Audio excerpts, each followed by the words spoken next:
अस्सलाम वालेकुम। Mail box में मैं हूँ आपकी होस्ट डॉक्टर अरूबा। आज का पहला सवाल, सर आप शोज़ के दौरान मूंगफली और खुश्क मेवा जात खा रहे होते हैं। आपके देखा देखी दूसरे कई शोज़ के एंकर्स ने भी शो के दौरान कुछ ना कुछ खाना शुरू कर दिया है। इस बारे में आप क्या कहेंगे?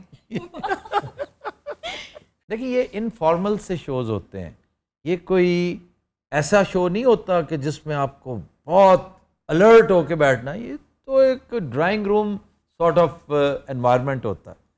इसमें तो खाना भी खाया जा सकता है साथ साथ। अगर लोग करते हैं तो ये अच्छी तरह मैंने डाली, मैं समझता हूँ। कहाँ है भी अच्छा है, चबड़ चबड़ करके आप बोल रहे हैं, खा रहे हो। ये बदतमीजी के जुमरे में आता है कि आपने मुंह में कोई चीज़ डाली हो और आप बोल रहे हो। एग्जैक्टली। एक दफ़ा मुझे अच्छी तरह याद है, इलेक्शन ट्रांसमिशन हो रही थी हमारे लिए, तो यही दर्स गाएं थी ना पीटीवी जी।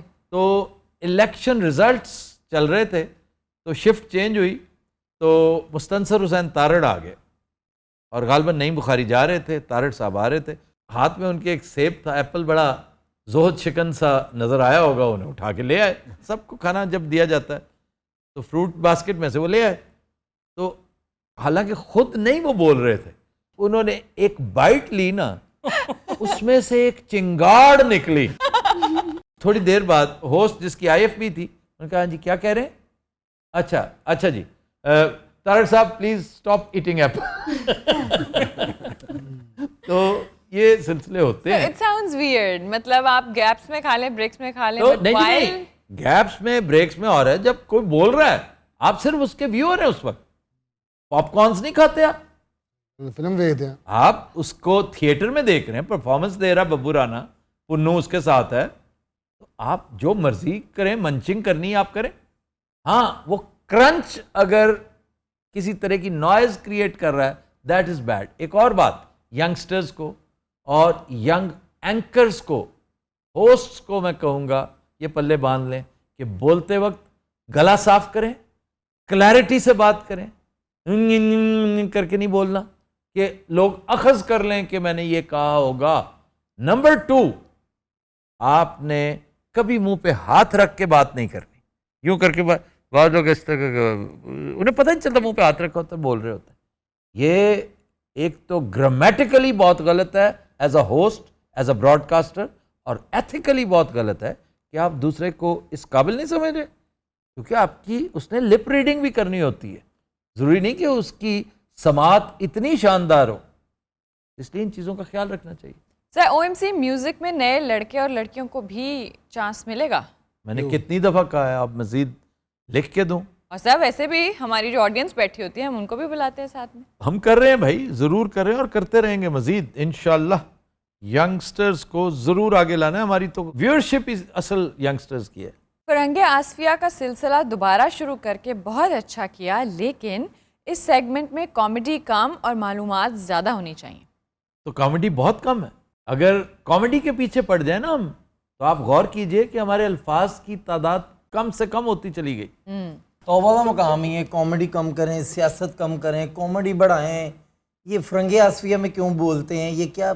आप उसकी बात सुने तो सही ना, आप उस पर अमल करें या ना करें। आप ये नहीं कह सकते आप ये क्यों कह रहे हैं हमें। भूल गया अपना काम, भूल गया। सर जो पढ़े लिखे लोग पाकिस्तान छोड़कर यूरोप, अमेरिका और ऑस्ट्रेलिया जाना चाहते हैं, उनके बारे में आपकी क्या राय है? उनके पास चॉइस कोई नहीं बेचारों के पास। वो इतने दबंग नहीं है, इतने तेज तरार नहीं है, इतने स्ट्रीट स्मार्ट नहीं है, इतने थिक स्किन्ड नहीं है कि बर्दाश्त कर सकें स्ट्रीट में जो कुछ होता है। इस मुल्क में जितनी नाइंसाफ़ी है, जितनी बद तहजीबी है, जितनी अदम बर्दाश्त है, अदम मुसावात है, ये सब कुछ नाकाबिले बर्दाश्त है। ये हम जैसे लक्कड़ अज़म, पत्थर अज़म किस्म के ढीठ सिफत लोग ये बर्दाश्त करते हैं, और यहाँ हैं। जाहिर है, मेरे पास, मैं 26 साल का था जब मेरे पास चॉइस थी कि मैं वॉशिंगटन सेटल हो जाता। मैं वापस क्यों आया? क्योंकि मैं रह ही नहीं सकता था भाई। वाह, अब मेरे यहाँ पे कोई क्रैक था स्कल में या कुछ और मेरा कोई आर्जा था, मैं अब भी कहीं और नहीं रह सकता। इस मुल्क के बगैर रहना ये पता नहीं क्या है, फिनोमिनल है। जबकि मेरे अजीज़ों अकारिब सारे के सारे एट अ टाइम मैंने गौर किया है कि अगर सब के सब बरून मुल्क शिफ्ट हो जाएं, मैं तब भी पाकिस्तान के बगैर नहीं रह सकता।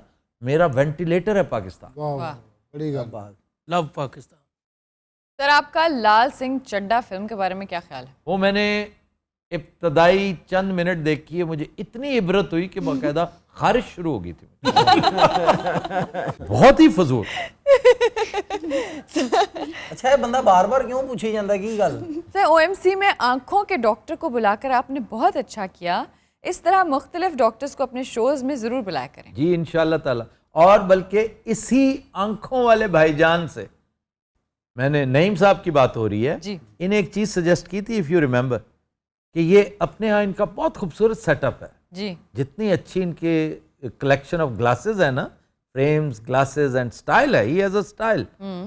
तो इन्हें मैंने मशवरा दिया था कि एक छोटी सी जगह मुख्तस कर दें, मैं एक बड़ा प्यारा प्रोग्राम आपको डिज़ाइन करके दूंगा हेल्थ सर्विसेज से मुताल्लिक, वो वहीं पे करवाया करें, उसको असिस्ट मैं करवा दूंगा, लॉजिस्टिकली मैं मामलात कर दूंगा, बाकी आप अरेंज किया कीजिए। तो इंशाल्लाह इससे आपको बहुत, यानी गायनेकोलॉजिस्ट आ रहा है किसी दिन, डर्मेटोलॉजिस्ट आ रहा है किसी दिन, कार्डियोलॉजिस्ट बैठा हुआ है किसी दिन, साइकियाट्रिस्ट बैठा हुआ है। वाह। तो मज़ेदार गुफ्तगू होगी। नहीं भाई से मैंने भी ड्रॉप्स लुखाने ना, मेरे ना जाला जाला सा आने लग जाता है कई मरतबा। जाएं उनके पास, स्ट्रेट अवे, जाऊंगा। स्ट्रेट अवे जाएं, वो तो आपकी खिदमत के लिए तैयार बैठे हुए। इस जगह पे है इनका? कैवलरी ग्राउंड देखा है? हाँ जी हाँ जी। वहाँ पे बहुत बड़ा पेट्रोल पंप है एक PSO का, उसके साथ है CSD शॉप, उसके फर्स्ट फ्लोर पे जाएं, आपको वो नजर आ जाएंगे। गान। आज हमें बब्बू गाना सुना रहे हैं, आपको पता है? और बब्बू आज मोहम्मद रफ़ी का गाना सुनाएंगे। क्या क्या बात है। कहने? तुम मुझे यूं भुला न पाओगे, हाँ तुम मुझे यूं भुला न पाओगे, जब कभी भी सुनोगे गीत मेरे संग संग तुम भी गुनगुनाओगे,